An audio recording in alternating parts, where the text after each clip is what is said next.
πληθώρα γαλακτοκομικών προϊόντων διατίθεται στα ράφια των υπεραγορών. Παρ' όλα αυτά, κάποιοι καταναλωτές δεν είναι τόσο τυχεροί ώστε να επιλέγουν αυτά τα γαλακτοκομικά προϊόντα με βάση την εμφάνισή τους, με βάση τη γεύση τους ή με βάση τη χαμηλή τιμή αγοράς. Αλλά αυτοί οι καταναλωτές επιλέγουν τα γαλακτοκομικά προϊόντα με γνώμονα την περιεκτικότητα σε λακτόζη, αλλά και σε γαλακτόζη. Για ορισμένους καταναλωτές η περιεκτικότητα ενός προϊόντος σε λακτόζη ή σε γαλακτόζη αποτελεί τον κύριο παράγοντα για το αν αυτοί θα επιλέξουν αυτό το προϊόν ή όχι.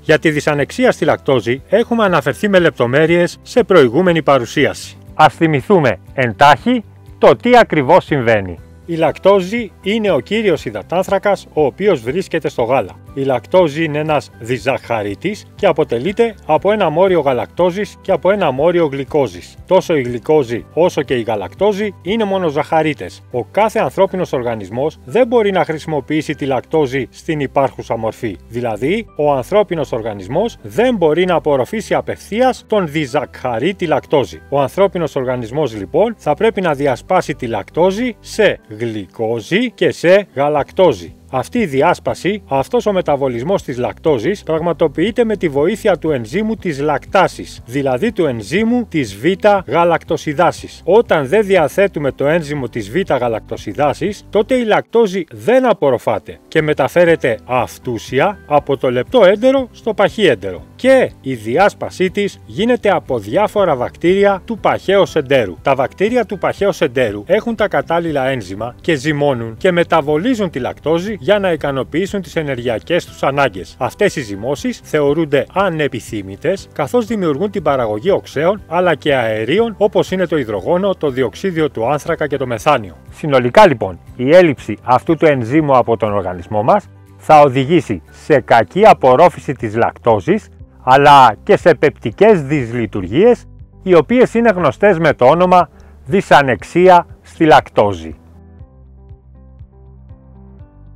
Κάθε είδος γάλακτος, αγελαδινό, πρόβιο, γίδινο γάλα, περιέχει διαφορετικές ποσότητες λακτόζης. Η περιεκτικότητα του γάλακτος σε λακτόζη εξαρτάται από πολλούς παράγοντες. Από το είδος του ζώου, από τη φυλή του ζώου, την ατομικότητα του ζώου, από την γαλακτική περίοδο. Δεν πρέπει να ξεχνάμε ότι ο σημαντικότερος παράγοντας, ο οποίος θα επηρεάσει την περιεκτικότητα σε λακτόζη του γάλακτος, είναι το στάδιο της γαλακτικής περίοδου και η κατάσταση της υγείας του μαστού του ζώου. Η κατάσταση της υγείας του μαστού θα επηρεάσει την περιεκτικότητα του γάλακτος σε λακτόζη. Το γάλα το οποίο παράγεται από ζώα τα οποία έχουν προσβληθεί από μαστίτιδα περιέχει υψηλές ποσότητες λακτόζης. Κάτι άλλο το οποίο θα πρέπει να θυμάμαι είναι ότι η λακτόζη του γάλακτος ελαττώνεται στο τέλος της γαλακτικής περίοδου. Ναι, αλλά πόση λακτόζη περιέχει το γάλα? Γενικά εμείς μπορούμε να πούμε ότι η περιεκτικότητα της λακτόζης στο γάλα των κοινών γαλακτοπαραγωγικών μας ζώων κυμαίνεται από 4,4 έως 4,8%.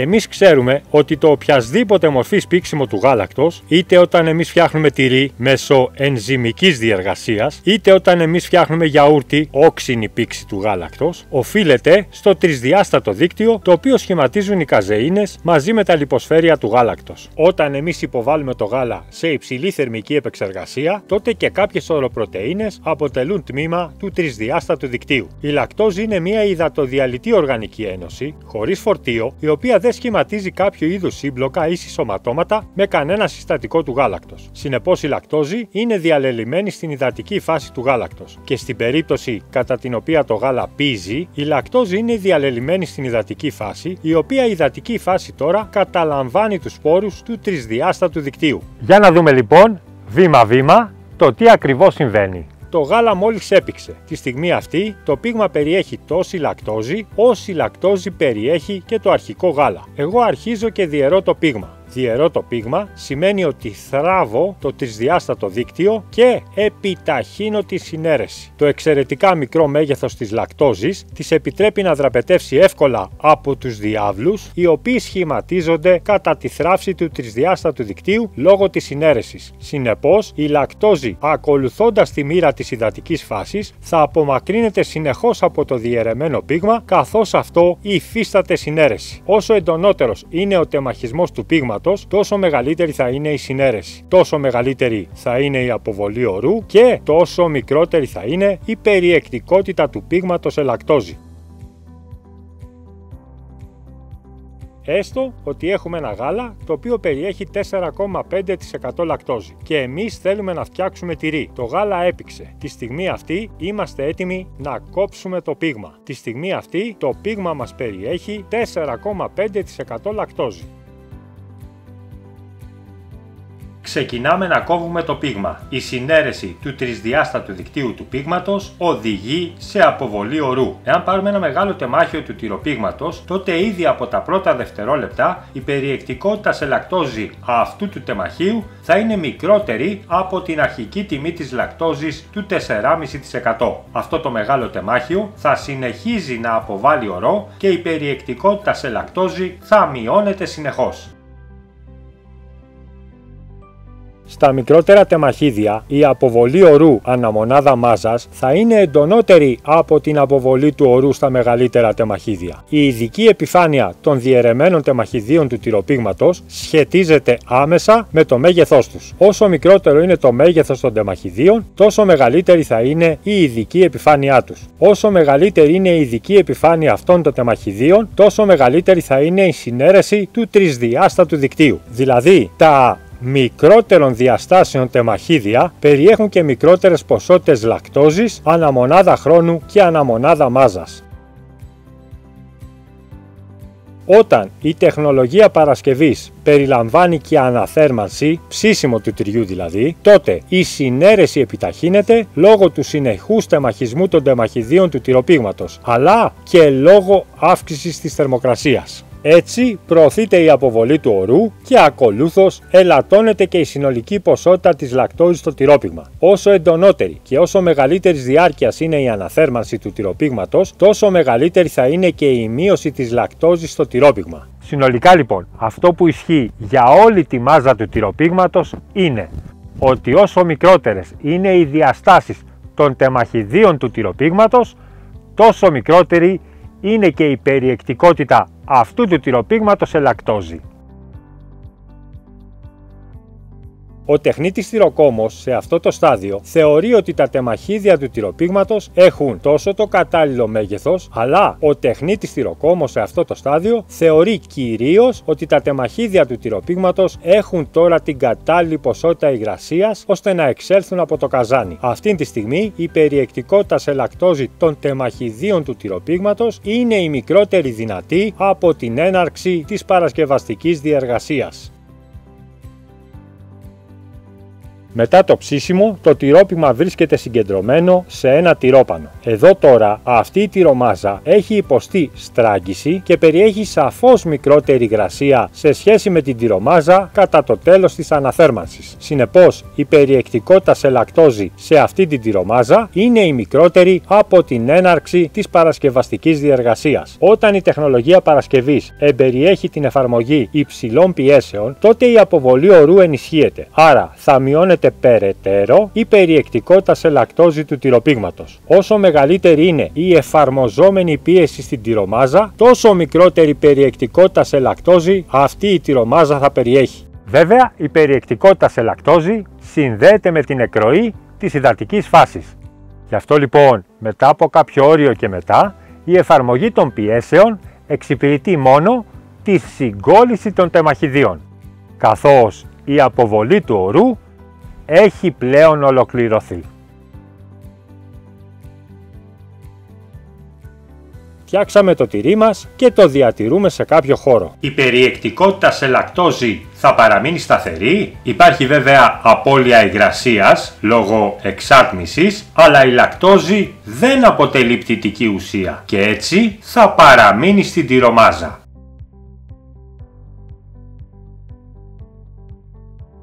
Μέχρι τώρα κάναμε μια γενική προσέγγιση με βάση τη θεώρηση ότι η περιεκτικότητα σε λακτόζη συνδέεται γραμμικά με την περιεκτικότητα σε υγρασία.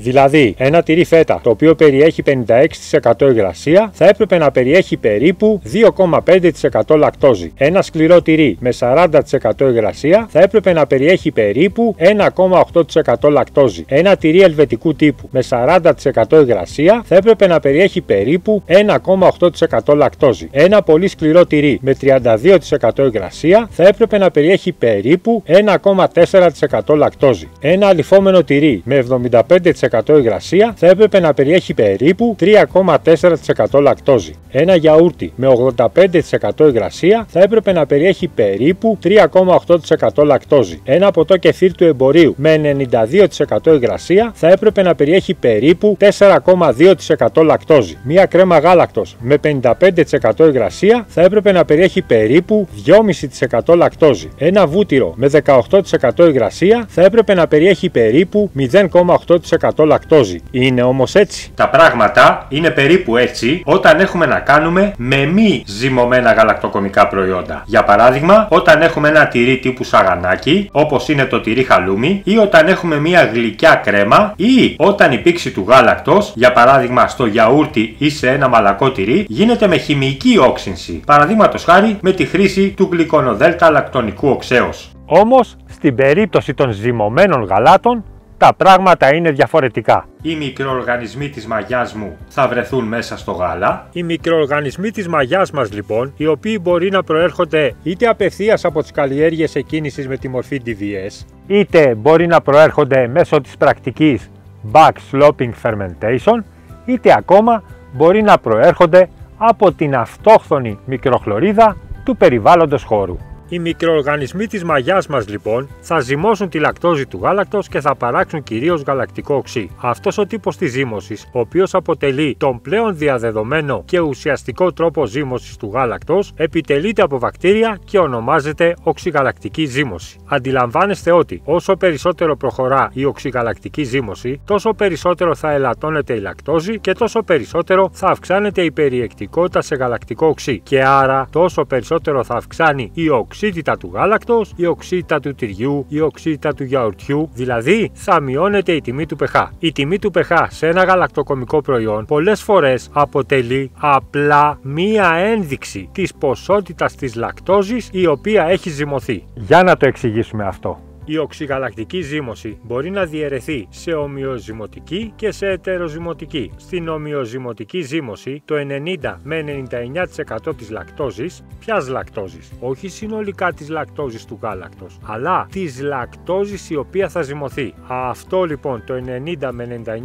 99% μετατρέπεται σε γαλακτικό οξύ. Χοντρικά υπολογίστε ότι 1 μολ γλυκόζης παράγει 2 μολ γαλακτικού οξέως. Στην ετεροζυμωτική ζύμωση, το 50% της λακτόζης η οποία θα ζυμωθεί μετατρέπεται σε γαλακτικό οξύ. Χοντρικά υπολογίστε ότι 1 μολ γλυκόζης παράγει 1 μολ γαλακτικού οξέως. Συνολικά λοιπόν υπάρχει μια σχέση αναλογική μεταξύ του γαλακτικού οξέως το οποίο υπάρχει στο γαλακτοκομικό προϊόν και στη λακτόζη που ζυμώθηκε. Η σχέση αυτή είναι αναλογική αλλά όχι γραμμική λόγω των αρκετών αστάθμιτων παραγόντων που υπησέρχονται. Επίσης υπάρχει μια σχέση αναλογική μεταξύ της ποσότητας του γαλακτικού οξέως και της τιμής του pH του γαλακτοκομικού προϊόντος. Η σχέση αυτή είναι αναλογική αλλά όχι γραμμική λόγω πολλών μεταβλητών που παρεμβάλλονται και κυρίως λόγω της συνεχούς μεταβολής του παράγοντα της ρυθμιστικής ικανότητας του γαλακτοκομικού προϊόντος. Αυτά όλα τα λέμε για να καταλάβουμε ότι όταν γνωρίζουμε την τιμή pH απλώς μπορούμε να κάνουμε μία καλή εκτίμηση ή μπορούμε να κάνουμε μια ικανοποιητική εκτίμηση της ποσότητας της λακτόζης η οποία ζυμώθηκε. Έχω ένα τυρί φέτα. Είδαμε ότι χωρίς ζύμωση ένα τυρί φέτα το οποίο περιέχει 56% υγρασία θα έπρεπε να περιέχει περίπου 2,5% λακτόζη. Για να δούμε λοιπόν το τι συμβαίνει με την πάροδο του χρόνου. Εγώ έφτιαξα λοιπόν ένα τυρί φέτα και προέβην σε κάποιες μετρήσεις. Σε 5 ημέρες μέτρησα ότι περιέχει υγρασία 56%, ότι έχει τιμή pH 4,5 και ότι η περιεκτικότητα σε λακτόζη είναι περίπου 1%. Δηλαδή οι μικροοργανισμοί της μαγιάς αυτές τις 5 ημέρες ζύμωσαν το 1,5% της αρχικής λακτόζης του γάλακτος, παρήγαγαν γαλακτικό οξύ και η τιμή του pH του τυριού ελαττώθηκε σε 4,50. Μετά από 1,5 μήνα, δηλαδή μετά από 50 ημέρες, το τυρί περιέχει την ίδια υγρασία 56%, έχει τιμή pH 4,25 και η περιεκτικότητα σε λακτόζη είναι περίπου 0,4%. Πώς εξηγείται η μικρή μεταβολή του pH και η μεγάλη μεταβολή στην ποσότητα της λακτόζης? Ας δούμε μερικές πιθανές αιτίες. Λαβαίνουν χώρα ετεροζυμωτικές ζυμώσεις από τα οξυγαλακτικά βακτήρια μη εκκινητές, τα οποία κυριαρχούν. Για παράδειγμα, ένα μέρος της λακτόζης μετατρέπεται σε οξικό οξύ, το οποίο είναι ασθενέστερο σε σχέση με το γαλακτικό. Ένα μέρος της λακτόζης μετατρέπεται σε διοξίδιο του άνθρακα, σε ακεταλδεΐδη, σε εθανόλη. Επίσης, η εξήγηση μπορεί να αποδίδεται στο γεγονός ότι ίσως έκανα αλλαγή άλμης, δηλαδή απομακρύνθηκαν ελεύθερα υδρογονοκατιόντα από το τυρί. Επίσης, η αιτία μπορεί να είναι ότι το σύστημα απέκτησε υψηλότερη ρυθμιστική ικανότητα και τώρα αντιστέκεται αποτελεσματικότερα στις μεταβολές του pH και φυσικά αυτή η παρατηρούμενη μικρή μεταβολή στο pH και η μεγάλη μεταβολή στην ποσότητα της λακτόζης μπορεί να οφείλεται σε πολλούς άλλους λόγους. Μετά από άλλους 2 μήνες, δηλαδή μετά από 110 ημέρες, το τυρί έχει τιμή pH 4,35 και η περιεκτικότητα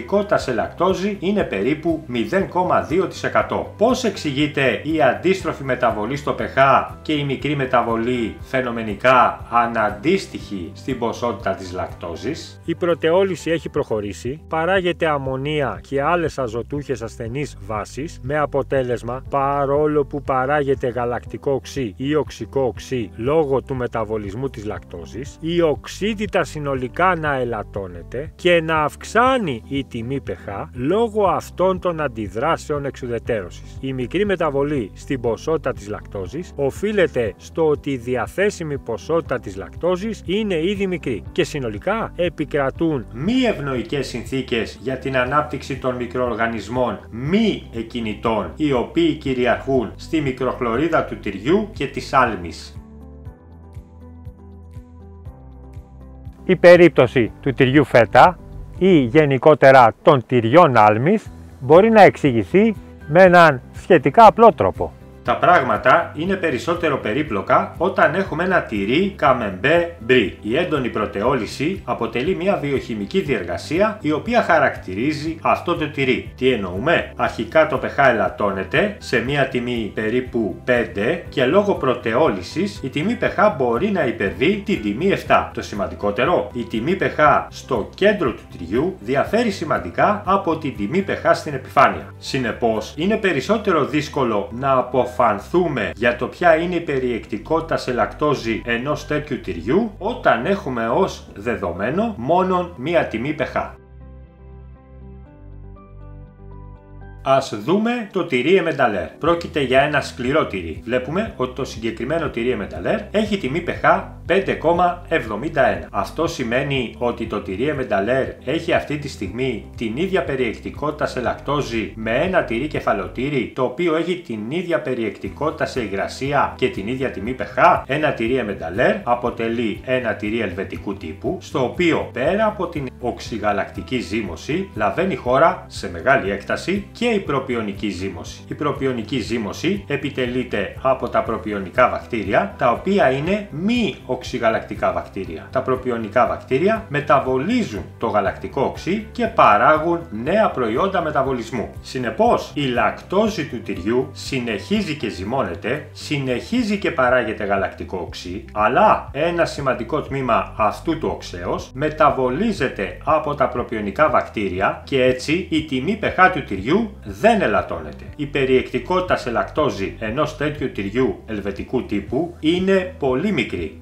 σε τυριά μεγάλης ορίμανσης η περιεκτικότητα σε λακτόζη μπορεί να είναι κάτω από το 0,1%. Άρα μπορεί να έχω ένα τυρί με τιμή pH 5,50 ή με υψηλότερη τιμή και η λακτόζη να είναι πολύ λίγη. Ας δούμε και το ζυμωμένο γαλακτοκομικό προϊόν κούμις, το οποίο κάποιοι από εσάς ίσως έχετε ακουστά. Το κούμις είναι ένα ζυμωμένο γάλα. Ο τρόπος παρασκευής των ρευστών ζυμωμένων γαλάτων δεν περιλαμβάνει κάποιο είδους στράγγιση, ο ορός αποτελεί συστατικό του τελικού προϊόντος. Έτσι, μαζί με τον ορό παραμένει και η λακτόζη στο σώμα του τελικού προϊόντος. Ακολούθως, εμείς περιμένουμε ότι σε αυτά τα γαλακτοκομικά προϊόντα, δηλαδή στα ρευστά ζυμωμένα γάλατα, η περιεκτικότητα σε λακτόζη θα είναι υψηλή. Για να δούμε το τι συμβαίνει με το κούμις. Το κούμις παραδοσιακά παρασκευάζεται από γάλα φοράδας. Το γάλα φοράδας περιέχει λακτόζη σε ποσοστό άνω του 6%. Ένα ποτό κούμις με 90% υγρασία θα έπρεπε να περιέχει περίπου 5,5% λακτόζη. Τι συμβαίνει στην πράξη? Η αρχική πολύ υψηλή περιεκτικότητα του γάλακτος σε λακτόζη μπορεί να ελαττωθεί σε τιμές κάτω του 1,5%. Πώς όμως μπορεί να εξηγηθεί αυτό όταν το ποτό κούμις περιέχει υγρασία σε ποσοστό άνω του 90%? Αυτό το υψηλό ποσοστό μεταβολισμού της λακτόζης λαβαίνει χώρα διότι στην παρασκευή του κούμις συμμετέχει πληθώρα μικροοργανισμών οι οποίοι εμπλέκονται τόσο στην οξυγαλακτική όσο και στην αλκοολική ζύμωση. Δηλαδή στο κούμις υψηλοί πληθυσμοί μικροοργανισμών ζυμώνουν τη λακτόζη του γάλακτος μέσω 2 τουλάχιστον μεταβολικών οδών. Σκεφτείτε ότι ένα δυνατό ποτό κούμις μπορεί να έχει τιμή pH κάτω από 3,5 και να περιέχει αλκοόλι σε ποσοστό άνω του 2,2%. Στα ζυμωμένα γάλατα του εμπορίου, η οξυγαλακτική ζύμωση φαίνεται να αποτελεί την μοναδική οδό μεταβολισμού της λακτόζης του γάλακτος. Εάν αυτό το συνδυάσουμε και με την ήπια οξύτητα των ζυμωμένων γαλάτων του εμπορίου, τότε μπορούμε να πούμε ότι έχει λάβει χώρα ένας μεταβολισμός της λακτόζης του αρχικού γάλακτος της τάξης του 0,8%. Εάν εσείς φτιάχνετε το ποτό κεφίρ σας από σπόρους του κεφίρ, τότε να ξέρετε ότι ο μεταβολισμός της λακτόζης του αρχικού γάλακτος μπορεί να ξεπεράσει το 2% σε ένα εξαιρετικά όξινο προϊόν. Εν κατακλείδη, εμείς θα πρέπει να γνωρίζουμε ή τουλάχιστον εμείς θα πρέπει να έχουμε μία εκτίμηση του συνόλου των ζυμώσεων οι οποίες λαβαίνουν χώρα στο γαλακτοκομικό προϊόν. Κάτι το οποίο θα πρέπει οπωσδήποτε να επισημάνουμε είναι ότι το γαλακτικό οξύ είναι ένα ασθενές οργανικό οξύ με σταθερά διάστασης 3,86 στους 25 βαθμούς Κελσίου. Σύμφωνα με την εξίσωση Henderson-Hasselbalch, όταν το pH είναι ίσο με 3,86, τότε το γαλακτικό οξύ διείσταται κατά 50%. Όθεν όσο περισσότερο η τιμή του pH ελαττώνεται, τόσο περισσότερο το γαλακτικό οξύ δυσκολεύεται να συνεισφέρει στην περαιτέρω πτώση της τιμής του pH. Συνεπώς, η λακτόζη ζυμώνεται, αλλά αυτό δεν αποτυπώνεται στην τιμή του pH. Προηγουμένως είδαμε διαίρεση και αναθέρμανση του τυροπήγματος χωρίς την χρήση μαγιάς. Τι γίνεται τώρα κατά το στάδιο της αναθέρμανσης όταν έχουν εισέλθει οι μικροοργανισμοί της μαγιάς μέσα στο γάλα? Η αύξηση λοιπόν της θερμοκρασίας κατά την αναθέρμανση θα ελαττώσει τον χρόνο γενεάς, δηλαδή θα αυξήσει το ρυθμό ανάπτυξης και δι τον πληθυσμό των μικροοργανισμών και άρα την παραγωγή του γαλακτικού οξέως στη μονάδα του χρόνου. Οι μικροοργανισμοί της μαγιάς, τα οξυγαλακτικά βακτήρια δηλαδή, έχουν μικρό μέγεθος και βρίσκονται παγιδευμένα και αυτά στο τρισδιάστατο δίκτυο. Το γαλακτικό οξύ το οποίο παράγουν προωθεί την περαιτέρω συνέρεση αυτού του τρισδιάστατου δικτύου και άρα προωθεί την αποβολή υγρασίας. Και η επακόλουθη πτώση του pH οδηγεί σε επιπλέον αποβολή της υγρασίας καθώς κινούμαστε προς το ισοηλεκτρικό σημείο των καζεϊνών του τρισδιάστατου δικτύου. Πολλές φορές κατά το τελικό, δηλαδή κατά το τρίτο στάδιο της αναθέρμανσης του τυροπήγματος, το στάδιο μετά, εφαρμόζουμε την πρακτική του ξεπλήματος του τυροπήγματος. Δηλαδή, αφαιρείται μία ποσότητα υπερβολικά ξυνισμένου τυρογάλακτος και αντικαθίσταται με ζεστό νερό. Δηλαδή, τι κάνουμε? Αφαιρούμε οξύτητα. Δηλαδή η λακτόζη έχει ζυμωθεί, αλλά αυτό δεν αντανακλάται στην εναπομείνουσα ποσότητα του γαλακτικού οξέως. Την πρακτική του ξεπλήματος την εφαρμόζουμε διότι εμείς θέλουμε αυτά τα τυριά να έχουν μια τιμή pH άνω του 5,2-5,3. Το αποτέλεσμα είναι ότι πολλά σκληρά τυριά ή πολύ σκληρά τυριά έχουν μια πολύ μικρή περιεκτικότητα σε λακτόζη της τάξης του κάτω του 1,2% ή ακόμα και κάτω του 1%. Ήδη από το στάδιο των πιέσεων, πριν ακόμα προχωρήσουμε στο στάδιο του υγρού αλατίσματος. Προηγουμένως είπαμε ότι ένα φρέσκο τυρί χαλούμι θα έχει μια σχετικά υψηλή περιεκτικότητα σε λακτόζη λόγω του ότι δεν λαμβάνει χώρα κάποιο είδους ζύμωση η οποία θα μετατρέψει τη λακτόζη σε κάτι άλλο. Ας δούμε το ώριμο τυρί χαλούμι. Αυτό το τυρί ωριμάζει για μια περίοδο πολλών μηνών μέσα σε άλμη με υψηλή αλατοπεριεκτικότητα. Κατά το στάδιο της ωρίμανσης, οι αλατοάντοχοι μικροοργανισμοί, οι οποίοι μπορούν να επιβιώσουν στην υψηλή αλατοπεριεκτικότητα της άλμης, θα ζυμώσουν μέρος της λακτόζης του τυριού με αποτέλεσμα αυτό το ώριμο τυρί χαλούμι να αποκτήσει μια χαμηλή τιμή pH. Η υγρασία ενός ώριμου τυριού χαλούμι είναι σαφώς μικρότερη σε σχέση με ένα φρέσκο τυρί χαλούμι. Συνολικά λοιπόν αυτό το ώριμο τυρί περιέχει πολύ μικρότερες ποσότητες λακτόζης σε σχέση με ένα φρέσκο τυρί. Γενικά, η περιεκτικότητα των γαλακτοκομικών σε λακτόζη ακολουθεί μία αντίστροφη πορεία σε σχέση με την περιεκτικότητα των γαλακτοκομικών σε λίπος. Γαλακτοκομικά προϊόντα τα οποία έχουν μειωμένη περιεκτικότητα σε λιπαρά έχουν ελαφρώς υψηλότερη περιεκτικότητα σε λακτόζη.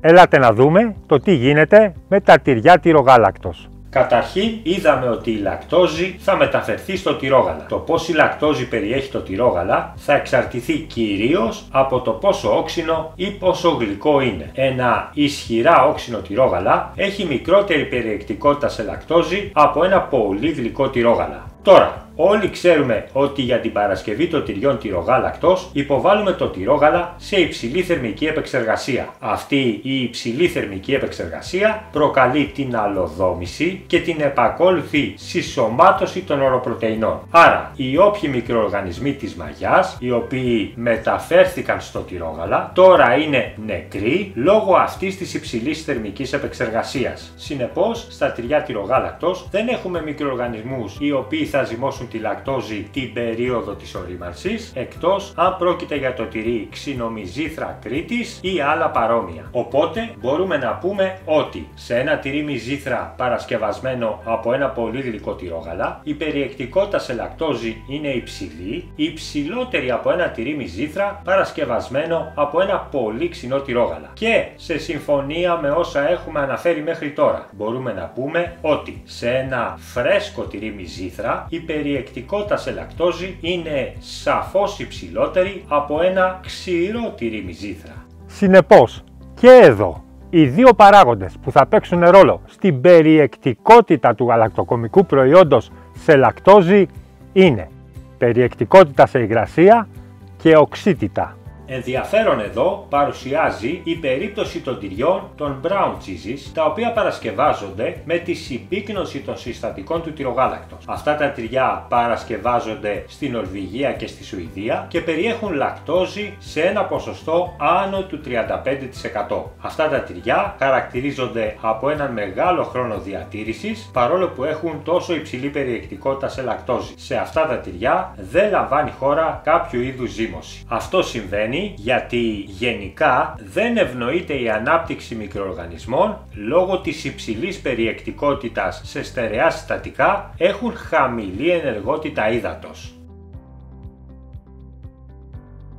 Τι γίνεται με τη λακτόζη στο γιαούρτι? Σε συμφωνία με αυτά που έχουμε πει, ένα στραγγιστό γιαούρτι περιέχει μικρές ποσότητες λακτόζης σε σχέση με ένα μη στραγγιστό γιαούρτι και ένα όξινο γιαούρτι περιέχει μικρότερες ποσότητες λακτόζης σε σχέση με ένα γλυκό γιαούρτι. Στην περίπτωση του γιαουρτιού τα πράγματα φαίνεται ότι είναι αρκετά απλά, καθώς μια τιμή pH ίση με 4,20 σχετίζεται χοντρικά με μια περιεκτικότητα σε γαλακτικό οξύ ίση με 1% και με μια ελάττωση της αρχικής λακτόζης του γάλακτος κατά περίπου 1,3 με 1,4%. Βέβαια και εδώ υπάρχουν διαφοροποιήσεις, καθώς σε ένα γιαούρτι από αγελαδινό γάλα οι τιμές αυτές είναι μειωμένες. Κατά την αποθήκευση του γιαουρτιού η λακτόζη συνεχίζει και ζυμώνεται και ακολούθως η οξύτητα αυξάνει. Βέβαια υπάρχουν και καλλιέργειες εκκίνησης οι οποίες σταματούν τη δράση τους όταν η τιμή pH του γιαουρτιού γίνει 4,50 και ως αποτέλεσμα η λακτόζη πάβει πλέον να ζυμώνεται. Πόση λακτόζη περιέχει η κρέμα του γάλακτος? Και εδώ πάλι το ίδιο. Περιεκτικότητα σε υγρασία και οξύτητα.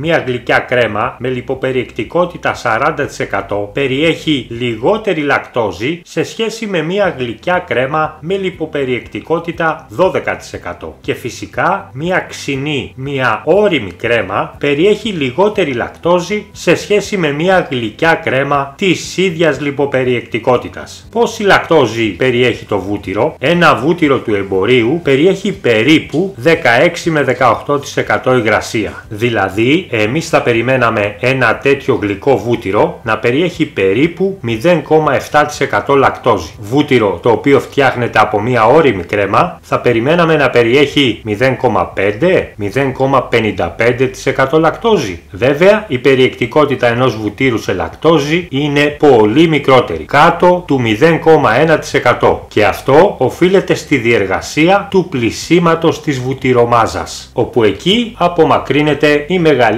ποσότητα της οξύτητας.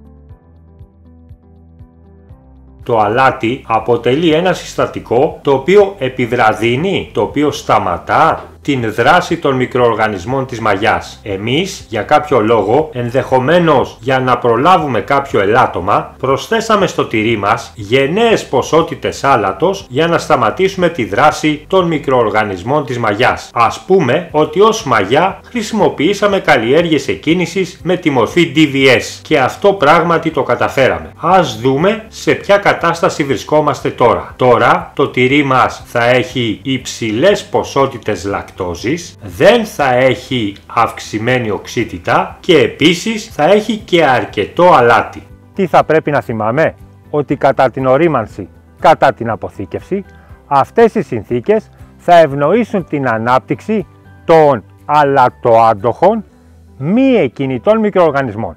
Δηλαδή εκείνων των μικροοργανισμών οι οποίοι δεν ανήκαν στην καλλιέργεια εκκίνησης.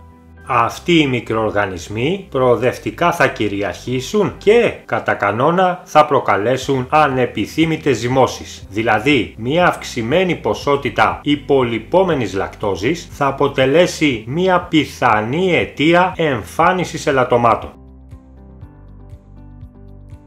Η λακτόζη του γάλακτος μέσω διάφορων μηχανισμών εισέρχεται μέσω της κυταρικής μεμβράνης στο εσωτερικό των κυτάρων των μικροοργανισμών. Μέσα στο κύτταρο η λακτόζη διασπάται σε γλυκόζη και σε γαλακτόζη. Όλοι οι μικροοργανισμοί μπορούν και μεταβολίζουν τη γλυκόζη. Κάποιοι μικροοργανισμοί έχουν την ικανότητα να μεταβολίζουν και την γαλακτόζη. Ο μεταβολισμός της γαλακτόζης μπορεί να γίνει μέσω της μεταβολικής οδού Λελουάρ ή μέσω της μεταβολικής οδού της ταγκατόζης. Οι μικροοργανισμοί οι οποίοι έχουν την ικανότητα να μεταβολίζουν και την γαλακτόζη θα παράξουν μεγαλύτερες ποσότητες γαλακτικού οξέως ανά μονάδα μάζας λακτόζης, κάτι το οποίο πρέπει να συνυπολογίζουμε στις προηγούμενες εκτιμήσεις μας. Όμως η μεγάλη πλειοψηφία από αυτούς τους μικροοργανισμούς δεν μπορεί να μεταβολήσει τη γαλακτόζη. Έτσι ο μονοζαχαρίτης γαλακτόζη αποβάλλεται στο εξωτερικό περιβάλλον. Ως αποτέλεσμα η γαλακτόζη συγκεντρώνεται στο τυρί, στο γιαούρτι, στο ξινόγαλα και σε όλα τα άλλα ζυμωμένα γαλακτοκομικά προϊόντα.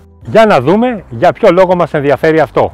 Κάποιοι άνθρωποι, ένα πολύ μικρό ποσοστό, πάσχουν από γαλακτοζαιμία. Παρόλο λοιπόν που στο τελικό προϊόν η ποσότητα της λακτόζης είναι πολύ μικρή, 0,1% ή 0,01%, αυτή η υψηλή παρουσία της γαλακτόζης θα αποτελέσει σήμα κινδύνου για όσους πάσχουν από γαλακτοζαιμία.